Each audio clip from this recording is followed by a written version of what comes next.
Politics.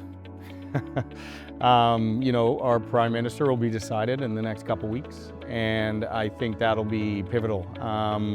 Conservatives have a much different view than the Liberals, and so what they do with CMHC or the ACLP programs could be very different. That is the main thing. But then also on the south of the border side, tariffs. What is that going to do to construction? What is that going to do to the viability of projects? And then lastly, it would be immigration. Over the next year, as the new Prime Minister takes over, what are they going to do with immigration? If we don't have people moving here, our population could decline, which means we have decreasing rents, decreasing prices, not enough investment in pensions from people working. So I hope that part is smoothed out with the new Prime Minister. Yeah, it's tricky. We had a great economic overview from Brian this morning. He was so positive, but the numbers weren't great that he was presenting. We had a good overview from Jens as well, just in terms of what the impact is on housing. And obviously we've got a federal election happening and some uncertainty there, and obviously with everything happening south of the US. So again, I think now is really an opportunity for governments, private entities to come together to think creatively and try some things. I think very much we saw a little bit today from Vancouver, how they're thinking about their model. It was met with some opposition, but again, I think it's very much now's an opportunity to try things a little bit differently and ultimately support something that's so important to all of our communities. I think resident experience is going to be critical.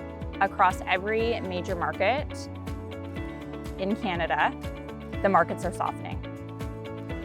And in order to attract and convert a new prospect, we need to be available. We need to have an experience that they're looking for, which is that online digitized experience. And then we need to have the leasing consultant there selling and building the value for the community. From the resident side of things, there's supply in the market right now. People are shopping around, and we want them to love living with us and want to stay.